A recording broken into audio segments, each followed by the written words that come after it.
We're back at Business Hour. Just before the break, we were talking about the documentary called The Sky is Falling. Please tell us more. Well, you know, we thought, why haven't it been cleaned up? The country's been cleaned up in 30 years. Because we brought to the attention of government, there was bioenergy, there was wind energy, there was all these different energies that we had in the film, showing that there's ways to clean up. Well, nothing's happened. I mean, we're not even close to cleaning up.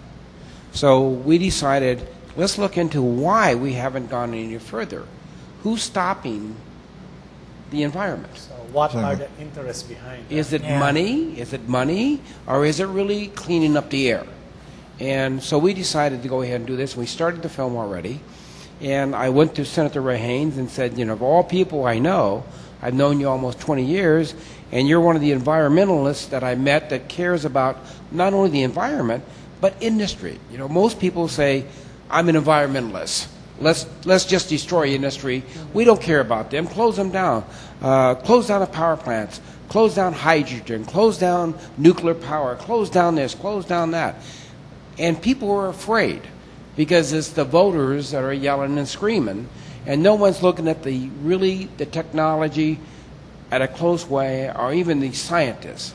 So this time, I thought by bringing in someone like Senator Ray Haynes, who cares about both sides, that we would go ahead and produce this film together and then release it and give it away to the colleges to educate people after what we find out, when we find out what government really did.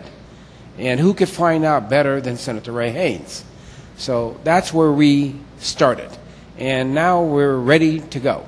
We have the funding. We have the past president of CBS, Bud Grant, who started 60 Minutes, is signed a letter joining in with us. How about Al Gore? Is he jumping in? Well, I met Al Gore. I met him. I was invited to the White House under the Clinton administration for the inauguration party.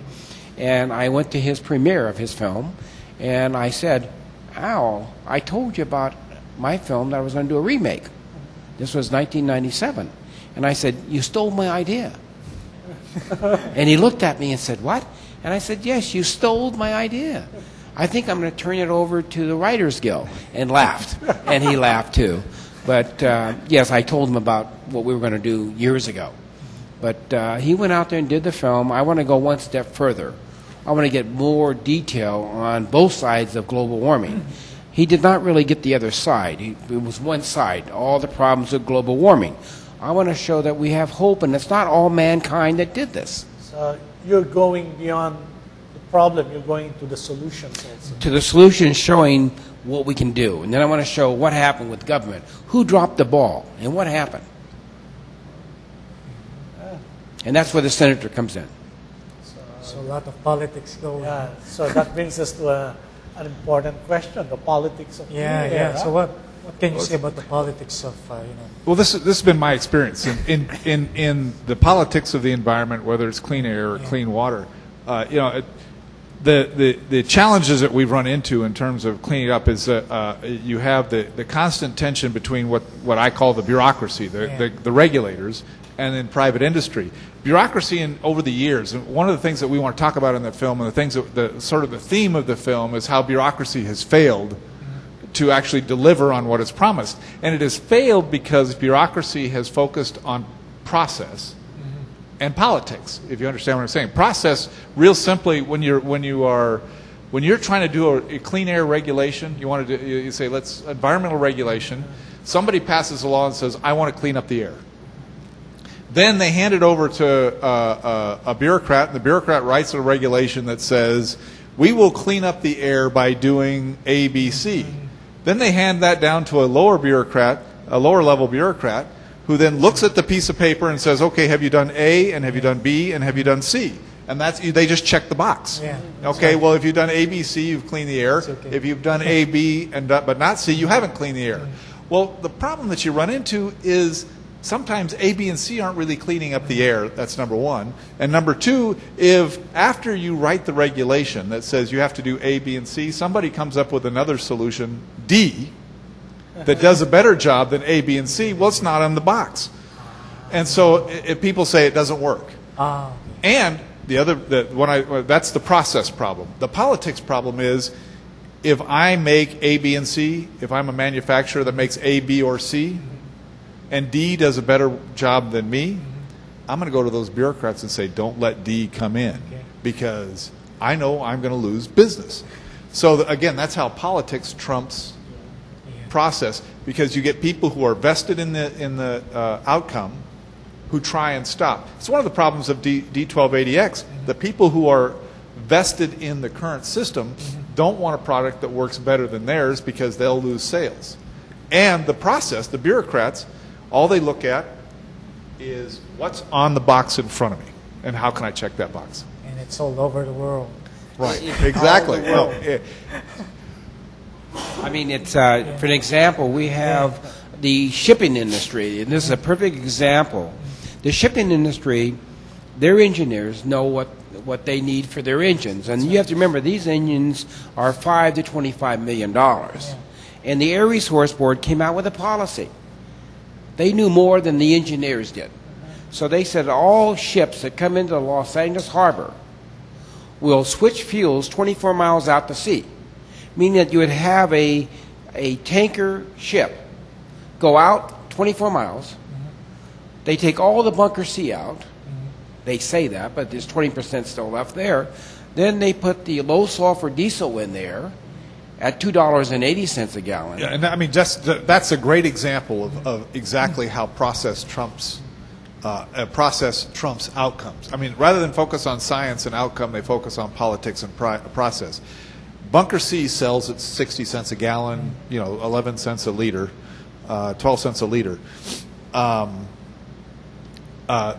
The low sulfur diesel is $2.60 a gallon, 63 cents a liter.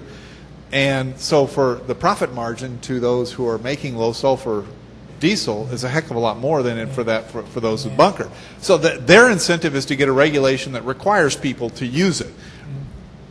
If, however, you say, look, I can deliver bunker C fuel with the same air quality savings, those folks are saying, well, wait a minute, no, you can't. It can't happen. It won't happen.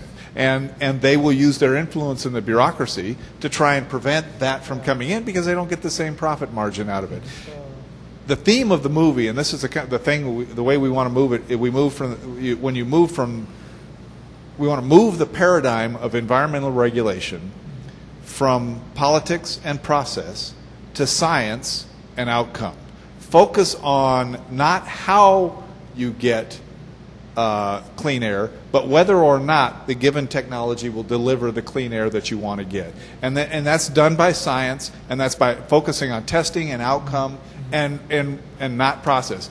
Right now the box says, the regulation says clean the air.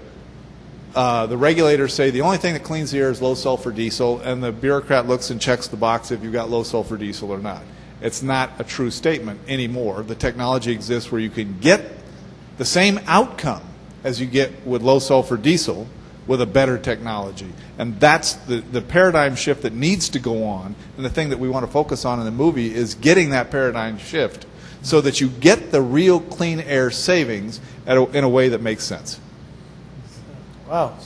So you have the interaction of regulatory capture and a process, a political process does not move as positive technology coming in. Huh? Yeah, in the film we're showing exactly that, where you have these ship owners that filed a lawsuit against the Air Resource Board, because instead of saying, you clean up the air, this is what we want you to do. You use cat manure, use dog manure, use anything, but you make these standards. Instead, they say, this is what we want you to do. Not clean the air up, but mark in the box, as the senator said. We shouldn't talk, the how shouldn't be provision of law, because the how changes every day. And when you start dictating the how, you're telling people, because government orders you to do things. They don't say, this is what we want you to do. They say, this is what you're going to do. They order people to do it. Well, technology advances so fast that government can't keep up with that. I mean, quite frankly, government has no idea how to keep up with technology, and you lose significant air quality benefits by dictating to people how they're going to do something. If you say, we want you to put out X number of pounds of nitrous oxide or sulfur dioxide, whatever, we only want that much. If you say, we only want these things, and then they come back and you test them and they show how they get it, then you're leaving the how to the individual. That's right. But you're focusing again on the outcome. Give us the air quality savings we want. We're not going to tell you how to do it.